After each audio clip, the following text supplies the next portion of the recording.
Good afternoon my YouTube family. Welcome back to my channel. कैसे हैं आप सब? मैं भी ठीक हूँ और ठीक होना भी चाहिए, कहना भी चाहिए चाहे ठीक ना हो। थैंक यू सो मच मेरे चैनल को जो प्यार मिल रहा है। मेरे शॉर्ट्स वीडियो मैंने डाल दिए हैं, वायरल हो रहे हैं और आप सबको कैसा लग रहा है कमेंट करके तो आप नहीं बताते हैं। बस एक दो लोग कमेंट करते हैं, बहुत अच्छा लगता है वो कर रहे हैं। अपना समय निकाल कर लिखना, दो शब्द भी ना किसी के लिए बहुत मुश्किल होता है आज के इस बिज़ी टाइम में, फिर भी कोई लिखता है ना तो बहुत अच्छा लगता है। मुझे बहुत कम कमेंट मिलते हैं, शायद अच्छा नहीं लगता होगा इसलिए नहीं लिखता है कोई, अच्छी बात है। और कल मैं नहीं लॉन्ग वीडियो मैं नहीं बना पाई थी और परसों मैंने बनाया था और मैं स्वामी विवेकानंद की चर्चा कर रही थी। तो वो जो धर्म को लेकर चले थे ना, वो देश को पुनर्जागरण, उनका पुनर्उद्धार करने के लिए चले थे और वो क्यों सफल हुए, क्योंकि वो धर्म के साथ थे। मैं ये बात बता रही थी और उस दिन टाइम बहुत हो गया था, वीडियो भी लंबा हो रहा था इसलिए मैंने बीच में ही उसे रोक दिया और उसे मतलब कंप्लीट करने तक पहुंचा दिया था। और लेकिन कल मैं एक बात सोच रही थी, मैंने ना जीवन में बहुत बार अनुभव किया है डियर फ्रेंड्स। वैसे तो हम सब जानते हैं, आप सब मैच्योर हैं, लेकिन कुछ लोग ना गंभीरता को नहीं समझ पाते हैं, समय की नज़ाकत को नहीं समझ पाते हैं। वो ये नहीं समझ पाते हैं कि हम जो काम कर रहे हैं क्या वो धर्म को साथ लेकर है। जैसे कि सब अपने लिए घर चाहते हैं, शादी चाहते हैं, बच्चे चाहते हैं, उनकी परवरिश चाहते हैं, उन्हें फैसिलिटीज़ देना चाहते हैं, उनको अच्छे स्कूल में उनकी स्टडी चाहते हैं, हायर एजुकेशन चाहते हैं, अपने लिए धन दौलत बंगला गाड़ी हर इंसान की इच्छा है। और किसी कोई कोई मतलब इक्का दुक्का ही कोई ऐसा होता है जिसको ये सब, इन सब से लगाव नहीं होता। ज़रूरत तो उसकी भी होती है, ज़रूरत तो हर किसी की होती है, लेकिन कुछ लोग ना उस चीज़ को ना फर्स्ट प्रेफरेंस में नहीं लेते हैं। वो दूसरों की भलाई करते रहते हैं, वो सत्य के मार्ग पर अग्रसर रहते हैं, लेकिन वो ना इस रिक्वायरमेंट को सबसे पहला नहीं समझते। वो सोचते हैं ना कि चलो निजी आवश्यकताओं की पूर्ति हो रही है। जैसे कि मैं चर्चा जो कर रही थी स्वामी विवेकानंद की, ऐसा नहीं है कि वो ऐसे ही अकेले ही हैं, बहुत सारे लोग ऐसे होते हैं जो चर्चा करते हैं, सत्य की चर्चा करते रहते हैं, धर्म की चर्चा करते रहते हैं, हर एक उस टॉपिक की जो दूसरों को बताना चाहते हैं कि वो क्या कर रहे हैं, लेकिन खुद के लिए ना वो सब नहीं चाहते जो आम लोगों की ज़िंदगी में लोग चाहते हैं।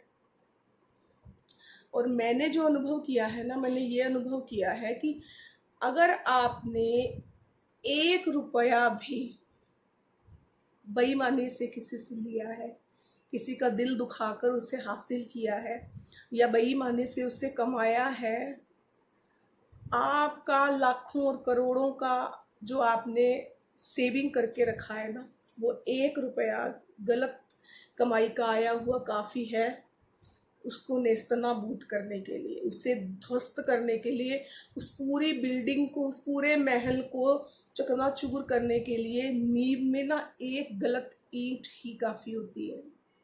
एक ईंट गलत रखी गई या एक मतलब स्टेप हम गलत चल गए, एक सीढ़ी अगर हमने गलत तरीके से चढ़ी या उतरते समय जंप कर गए और पैर फिसल गया, तो पूरी जो हमने या तो चढ़ाई की है या फिर जो संभल कर उतर रहे थे ना, वो सारा ख़त्म हो जाता है।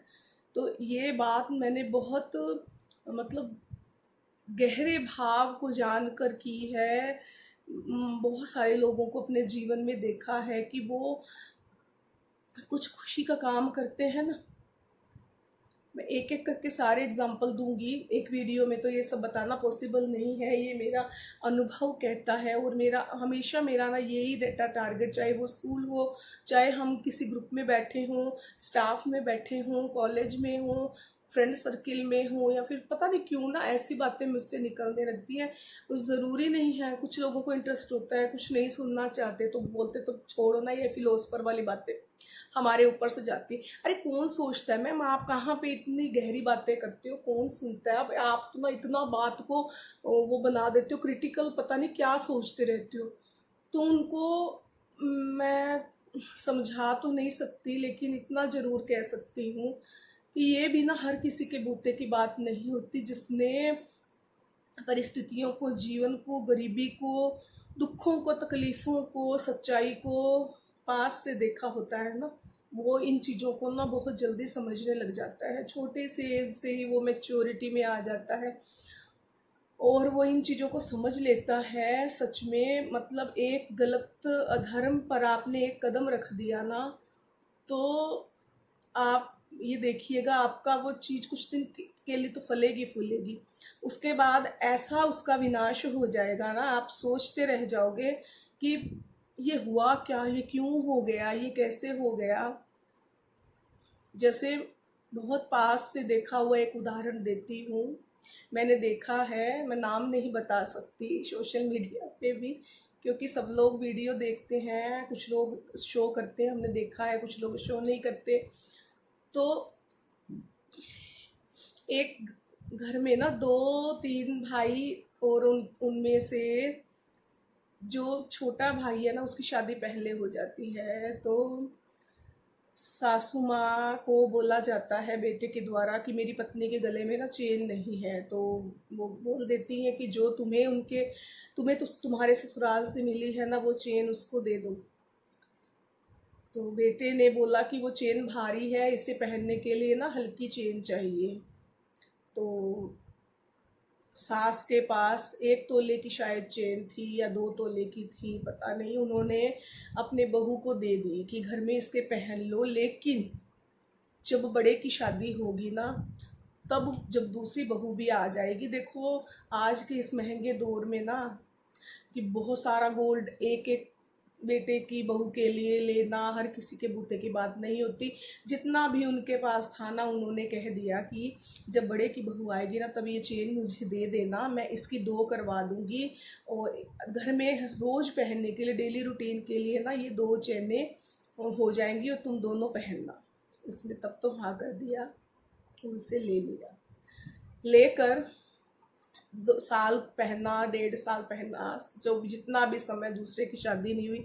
जैसे ही बड़े भाई की शादी हुई ना, तो जैसे ही सास ने उससे चेन मांगी वापस, तो उसने बोल दिया मम्मी वो तो खो गई।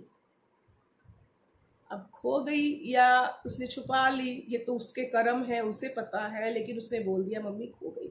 और सास बेचारी इतनी सहनशील थी, उसने उफ तक नहीं किया, ठीक है बोल के वो चुप हो गई। वो भी जानती थी उसकी मंशा क्या है, ये तो फालतू की बातें हैं कि खो गई, गोल्ड जैसी चीज खो गई और आप शोर नहीं मचाओगे जब वो खो जाएगी। तो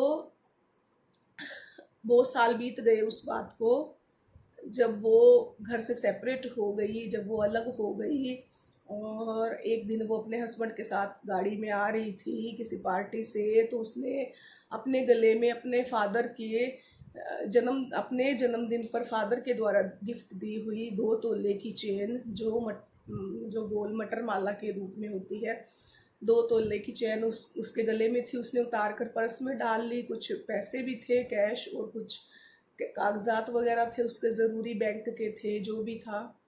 और जैसे घर के आगे आए, वो अपने गाड़ी उन्होंने पार्क करी, तब वहाँ पे पार्किंग में ना बाइक खड़ी हुई थी। खड़े हुए हस्बैंड लोग खोलने लग गए और वो वहाँ पे अपना पर्स जो था, हैंड बैग, उसे उसने बाइक के उस पे टांग दिया और 2 मिनट खड़ी हो गई। जब जैसे ही घर का लॉक खुला, शटर ऊपर किया, तब घर में से लैंडलाइन कॉल, फ़ोन बजने की आवाज़ आ रही थी और दोनों ने भाग कर देखा कि फ़ोन किसका है, पहले देखें फ़ोन बज रहा है घर में। मोबाइल था या नहीं, जो भी था उस समय, आई डोंट नो क्या था, लेकिन उन्होंने अंदर चले गए और वो पर्स वहीं भूल गए। खाना खा लिया, बना लिया, उसके बाद जब याद आया, दवाई लेने लगी, तो याद आया कि पर्स तो बाहर ही रह गया। अब बाहर रह गया, बाहर आए तो देखते हैं तो पर्स तो तब तक चला गया। फिर रोते रोते वही बात उसने सासू माँ को बताई कि माँ मेरी चेन तो ऐसे निकल गई और मेरा पर्स भी खो गया, उसमें 2,000-3,000 रुपये थे, बैंकों के कागजात थे और भी ज़रूरी कागज़ थे मेरे, वो सब चला गया। उसे याद अब तक आया या नहीं इस घटना को, कम से कम 18-19 साल बीत गए हैं, लेकिन माँ जो सास थी ना, उन्हें अच्छे से समझ में आ गया था कि क्या हुआ, और जो दूसरी बहू आई थी नई, उसे भी समझ में आ गया कि क्या हुआ था और क्या किस लिए ये सब भुगतना पड़ा है। तो एक अधर्म उससे डबल लेकर गया। 1 तोला की चैन माँ ने, सास ने दी थी, हाफ तोला उसमें जाता और हाफ तोला उसके पास रहता, या 1.5 तोल की थी, जो भी था। लेकिन देखो कितना नुकसान हुआ, कैश भी गया, चेन भी चली गई, पर्स भी गया, जो जो परेशानियां और साथ में आई, उसके डुप्लीकेट कागज निकलवाने पड़े, जो भी था। तो ये तो था एक एग्जाम्पल। ऐसे मतलब आपके आसपास भी बहुत सारी चीजें घटित होती होंगी। आपने नोटिस, हम कहते हैं ना, कर्मों का फल भुगत रहा है, भुगत रही है, भुगत रहा है, उसे कर्मों का फल मिलेगा। तो ये सब अधर्म पर रखी हुई नींव होती है, हम नहीं समझ पाते। हम एक काम किसी को हर्ट करके अगर करा है ना, वो काम कभी सफल नहीं होगा, कभी सफल नहीं होगा। आप परेशानियां झेल लो, आप गरीबी झेल लो, आप दुखों में जीवन व्यतीत कर दो, आप कम में खाकर रह लो, कम सुंदर पहन लो, कम गोल्ड पहन लो, कम धन इकट्ठा कर लो, लेकिन आपने गलत तरीके से इकट्ठा किया और आप ईश्वर को मानते हैं, तो वो आपको कभी भी क्षमा नहीं करेंगे। वो लोग कर जाते हैं ऐसा जो पाप कर्म में 24 घंटे लिप्त रहते हैं, उनके लिए, उनको ना डाइजेस्ट भी हो जाता है।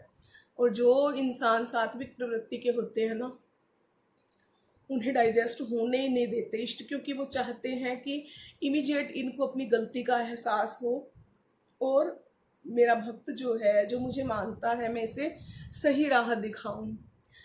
तो ऐसा ही है। मैं बहुत सारे उदाहरण हैं मेरे पास ऐसे कि अधर्म की एक जो बात है ना, वो बहुत सारा आगे नुकसान पहुंचाती है। आप किसी को हर्ट कर रहे हो, आप किसी का शोषण कर रहे हो, और उसके बदले में आप अपनी खुशियों का ताजमहल बनाना चाहते हो ना, नहीं बन पाएगा, नहीं बन पाएगा, कभी नहीं बन पाएगा। तो ये मेरा टॉपिक इस वीडियो को लेकर नहीं है, ये मेरी हॉबी है, और जो भी ऐसा बहुत सारा गहरा अनुभव है मेरे जीवन में छोटी छोटी चीज़ों का, तो जब मुझे याद आता है ना, तो मैंने शेयर कर दिया उसे। आप किसी से सेवा ले रहे हो, आप किसी का सर्वस्व ले रहे हो, आप किसी के 100% एफर्ट्स ले रहे हो, आप किसी से इतनी सेवा ले रहे हो, और जब आपका स्वार्थ सिद्ध हो जाए तब आप उसे नकार देते हो, या कुछ ऐसा गलत कहते हो कि वो उसे चुभता रहे ना, तो आप कोई भी महल, कोई भी खुशियाँ अपने लिए नहीं खरीद पाएंगे उस चीज़ के बदले में। मैं गलत कह रही हूँ या सही कह रही हूँ, ये मुझे ना कमेंट करके ज़रूर बताना।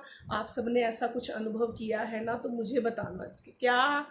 तो मैंने शॉर्ट्स वीडियो अपलोड कर दिए हैं, आप देखिएगा, बताइएगा कैसा बना है। Thank you so much my own friends, thank you मेरा साथ देने के लिए, thank you so much, bye.